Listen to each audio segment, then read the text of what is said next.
Parlons du ministère de la femme. Un des sujets très controversés aujourd'hui, que ce soit sur les réseaux sociaux et que ce soit également partout ailleurs. Il nous est ici démontré, est-ce que le ministère de la femme est-il biblique ou est-il satanique, quelque chose, une invention des hommes? Alors pour répondre déjà à cette pensée, une grande pensée d'ailleurs qui est un point saillant de la doctrine, nous devons questionner toujours la Bible. Alors nous sommes dans les livres de 1 Timothée chapitre 2, le 11e et 12e verset. L'apôtre Paul est en train de parler et il dit je veux ici que la femme écoute l'instruction en silence. Je ne permets pas à la femme de prêcher ou d'enseigner, ni même de prendre autorité sur l'homme.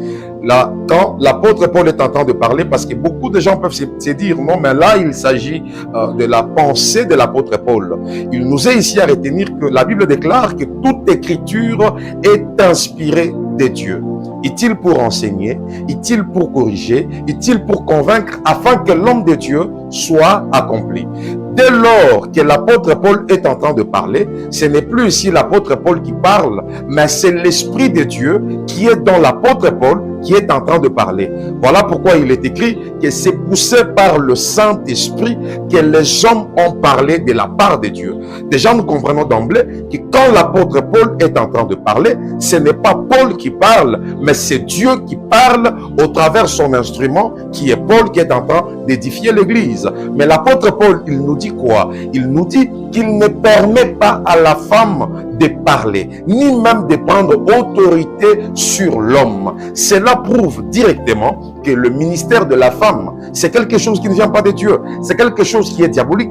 Et si nous voulons retourner déjà depuis l'ancienne alliance, je suis ici dans la loi de Moïse. Dans toute la loi, vous ne verrez aucune femme qui s'est tenue devant la chair et qui a prêché l'évangile. Mais c'est vrai que la femme, elle peut aussi parler de la part de Dieu. Nous ne sommes pas contre la femme parce qu'aujourd'hui, la plupart d'enfants de Dieu, des serviteurs de Dieu qui écoutent ce genre de messages, ils pensent que les hommes de Dieu ou une certaine catégorie d'hommes de Dieu sont contre la femme. Écoutez, ici, nous ne sommes pas contre la femme. La femme, elle est permis aussi de servir le Seigneur. Mais sers Dieu, dans l'église, il y a beaucoup de travail, il y a beaucoup de tâches dans lesquelles tu peux servir le Seigneur. Tu peux servir le Seigneur au protocole, tu peux servir le Seigneur dans l'intercession, tu peux servir le Seigneur avec les dons que Dieu a mis en toi. Tu peux toutefois servir le Seigneur. Mais quant à ce qui concerne le ministère, la femme ne peut pas exercer dans le ministère. C'est quelque chose qui appartient à l'homme. Voilà même quand Judas Iscariote est mort, après avoir livré Jésus-Christ, après avoir trahi la personne de Jésus, il y avait beaucoup de femmes qui étaient là. Il y avait les femmes comme Marie de Magdala, il y avait Marthe, elles étaient là, mais c'était des femmes qui avaient été presque là dans toute la vie de Jésus. Nous avons vu même leur rôle, elles ont vraiment été au pied de Jésus, mais malgré leur présence au pied de Jésus, ce n'était pas de femmes qui avaient été proposées pour remplacer Judas Iscariote. C'est ainsi qu'on a choisi seulement parmi les hommes parce que c'est l'homme que Dieu confère le ministère. L'apôtre Paul est en train de dire, la nature elle-même ne vous enseigne-t-elle pas? Si nous rentrons dans la nature, nous verrons que c'est toujours l'homme qui ensémence la femme.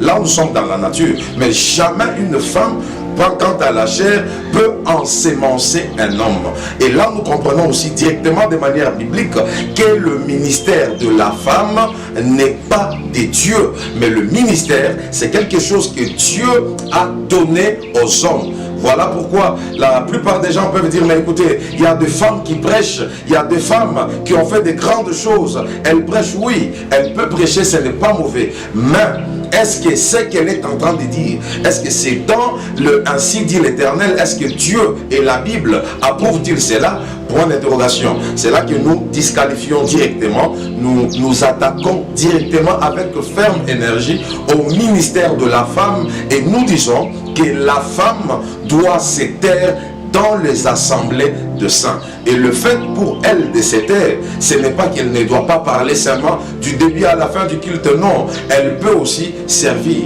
dans l'église. Elle peut servir, peut-être elle peut être chantre, elle peut peut-être être protocole, elle peut être intercesseur. Il y a beaucoup de tâches dans l'église que la femme peut accomplir. Mais quant à ce qui concerne le ministère, que la femme se taise. C'est ainsi que lorsque nous lisons aussi le livre de 1 Corinthiens chapitre 14, le verset 34, vous verrez l'apôtre Paul qui retourne encore, il revient et il dit quoi?